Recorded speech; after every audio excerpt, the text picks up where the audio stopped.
जय जय रघुवीर समर्थ समर्थ म्हणतात की नाण्याच्या दोन्ही बाजू आपल्याला बघता आल्या पाहिजेत आणि मगच बघूनच आपल्याला निर्णय आयुष्याचा घेता आला पाहिजे असं समर्थ आपल्याला इथे सांगतात।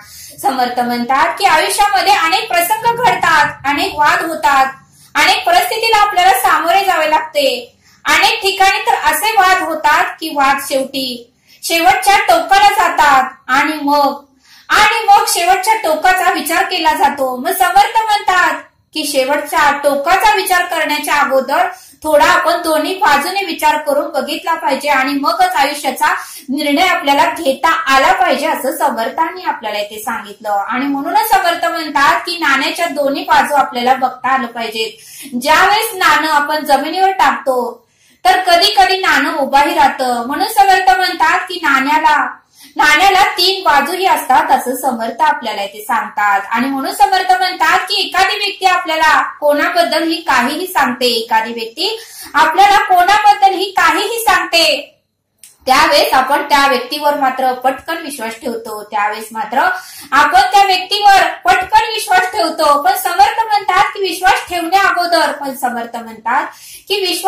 अगोदर नेमकं काय घडलं हे जाणून घेण्याचा आपण प्रयत्न केला पाहिजे। विश्वास ठेवण्या अगोदर नेमकं काय घडलं हे जाणून घेण्याचा आपण प्रयत्न केला पाहिजे आणि मगच आयुष्याचा निर्णय आपल्याला घेता आलं पाहिजे असं समर्थांनी आपल्याला इथे सांगितलं। आणि म्हणूनच समर्थ म्हणतात की आयुष्य जगताना अनेक वेळा अनेक ठिकाणी अनेक प्रसंगाला आपल्याला सामोरे जावं लागतं आणि मग समर्थ म्हणतात की कोणताही निर्णय घेताना दोन्ही बाजूने विचार करून मगच निर्णय घ्या असं समर्थ आपल्याला ते सांगतात। समर्थ म्हणतात की कोर्टामध्ये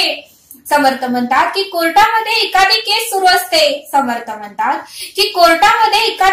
असते, त्यावेळेस मात्र गुन्हेगाराला लगेचच फासावर चढवत नाही, कोर्टातली लोक गुन्हेगाराला लगेचच फासावर चढवत नाही। ती केस जवळजवळ 6 महिने ते 1 वर्ष सुरूच असते। दोन्ही पक्षाचं म्हणणं ऐकून घेतलं जातं। कोणाचं चुकलं, कोणाचं बरोबर आहे हे दोन्ही पक्षाकडून ऐकून घेतलं जातं। दोघांकडूनही पुरावे गोळा केले जातात आणि मगच खरा तो निर्णय केसचा लागतो असं समर्थांनी आपल्याला इथे सांगितलं। आणि म्हणून समर्थ म्हणतात की कोर्टात जर एखादी केस सुरू असली तर गुन्हेगारालाही लगेचच फासावर चढवलं जात नाही असं समर्थांनी आपल्याला इथे सांगितलं। समर्थ म्हणतात की कधी कधी आयुष्यामध्ये पती पत्नी यामध्येही वाद होतात, पण नेमकी चूक कोणाची आहे आणि नेमकं कोण कुठं चुकतं हाही शांतपणे विचार केला पाहिजे। नेमकी चूक कोणाची आहे, वाद का होतात आणि नेमकं कुठं चुकतं हाही शांतपणे विचार आपण केला पाहिजे आणि मगच आयुष्याचा निर्णय आपल्याला घेता आला पाहिजे। आपण रागाच्या भरात कोणताही निर्णय घेतो आणि ज्यावेळेस आपला राग शांत होतो त्यावेळेस मात्र आपल्या निर्णयावर आपल्यालाच पश्चाताप होतो। आणि म्हणून समर्थ म्हणतात की निर्णय हा रागाच्या भरात घेऊ नका, शांतपणे विचार करूनच निर्णय घ्या, मग मार्ग आपोआपच सापडेल आणि दोन्ही बाजूने विचार करा आणि मगच निर्णय घ्या असं समर्थ आपल्याला इथे सांगतात। आणि म्हणून समर्थ म्हणतात की ज्यावेळेस पाऊस पडतो आणि पावसाचं पाणी एका खड्ड्यामध्ये साठतं, त्यावेळेस ते पावसाचं पाणी आपल्याला लालसर दिसतं, त्यावेळेस ते पावसाचं पाणी आपल्याला गढूळ दिसतं। पण ज्यावेळेस 4 ते 5 दिवस जातील त्यावेळेस त्या पाण्यातलं जे काही माती असते, जे काही कचरा असतो तो खाली जाऊन बसतो आणि स्वच्छ पाणी मात्र वर येतं। सर्व काही कचरा खाली जातो आणि काचेसारखं स्वच्छ पाणी आपल्याला पाहायला मिळतं। आणि म्हणून समर्थ म्हणतात की आपलं मन ही रागाच्या भरात असंख्य विचार असतात। आपलं मनही त्या पावसाच्या पाण्यासारखंच असतं। राग ज्यावेळेस येतो त्यावेळेस आपलं मन ही त्या पावसाच्या पाण्यासारखंच गढूळ असतं।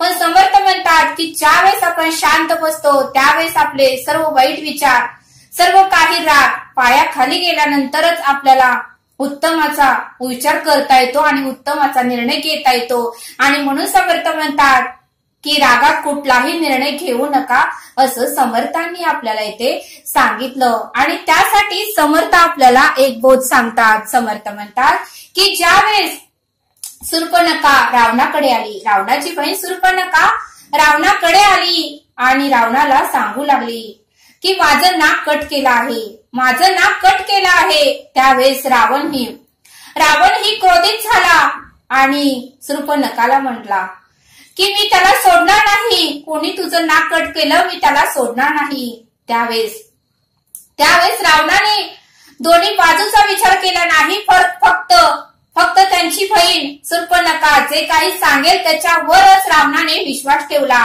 पण शूर्पणखा कशावरून खरं सांगते, नेमकं तिथे काय घडलं हे रावणाने जाणून घेण्याचा प्रयत्न केलाच नाही। रावणाने जर आपली बहीण शूर्पणखाला 3 प्रश्न विचारले असते तर रावणाने आपली बहीण शूर्पणखाला जर 3 प्रश्न विचारले असते तर रागाच्या भरात रावणाकडून अशी काही घटना घडल्याच नसत्या असं समर्थांनी आपल्याला इथे सांगितलं। त्यावेळेस रावणानेही आपल्या बहिणीला शूर्पणखाला 3 प्रश्न विचारायला पाहिजे होते। पहिला प्रश्न म्हणजे शूर्पणखाला विचारायला पाहिजे होतं की तू राम आणि लक्ष्मणाला भेटण्यासाठी का गेली होतीस, राम आणि लक्ष्मणाला का भेटायला गेली होतीस आणि तू तेथे काय करायला गेली होतीस, राम आणि लक्ष्मणाला का भेटायला गेली होतीस, तू तेथे काय करायला गेली होतीस, तुझं त्यांच्याकडे काय काम होतं ते मला सांग। आणि दुसरा प्रश्न म्हणजे तू काय केलं त्यामुळे त्यांनी तुझं नाक कट केलं, तू काय गुन्हा केलास, तू काय चूक केलीस, त्यांचं काय तू नुकसान केलंस त्यामुळे त्यांनी तुझं नाक कट केलं, हा दुसरा प्रश्न तू विचारायला पाहिजे होता। आणि तिसरा प्रश्न म्हणजे मी श्रीराम प्रभू आणि लक्ष्मणाला भेटतो, मी श्रीरामांना आणि लक्ष्मणाला भेटतो आणि तेथे काय घडलं हे नक्की विचारतो, मी श्रीरामांना आणि लक्ष्मणाला भेटतो आणि तेथे नक्की काय घडलं हे विचारतो आणि मगच मी निर्णय घेतो, मगच कुणाला काय शिक्षा करायची याचा मी निर्णय घेतो असं रावणाने शूर्पणखाला सांगायला पाहिजे होतं असं समर्थांनी आपल्याला इथे सांगितलं। परंतु रावणाने शूर्पणखाला असे काहीही प्रश्न विचारले नाही, परंतु रावणाने मात्र आपली बहीण शूर्पणखाला असे काहीही प्रश्न विचारले नाहीत आणि शूर्पणखा जे काही सांगते, शूर्पणखा जे काही वाढवून चढवून सांगत होती त्याच्यावरच रावणाने विश्वास ठेवला आणि मग रागाच्या भरात अनेक पापं त्याच्याकडून घडली, आणि म्हणून समर्थ म्हणतात की आयुष्यात कोणताही निर्णय घेताना आपण नाण्याच्या दोन्ही बाजू बघता आलं पाहिजे, दोन्ही पक्षाकडून विचार जाणून घेतला पाहिजे। मग आयुष्यात कोणतेही प्रसंग येऊ द्या, दोन्ही बाजूंचा विचार आपल्याला करता आलाच पाहिजे आणि मगच आयुष्याचा निर्णय आपल्याला घेता आलं पाहिजे असं समर्थांनी आपल्याला इथे सांगितलं। आणि म्हणून समर्थ म्हणतात की टाळी कधीच एका हाताने वाजत नाही, म्हणून समर्थ म्हणतात की टाळी ही कधीच एका हाताने वाजत नाही, ज्यावेळेस टाळी दोन्ही हाताने वाजू त्यावेळेस टाळीचा आवाज येतो, ज्यावेळेस टाळी दोन्ही हाताने वाजू त्यावेळेस टाळीचा आवाज येतो। आणि म्हणूनच समर्थ म्हणतात की आपल्यालाही दोन्ही बाजूने विचार करता आला पाहिजे असं समर्थांनी आपल्याला इथे सांगितलं। तरी आता आपण येथेच थांबूया। धन्यवाद। जय सद्गुरु।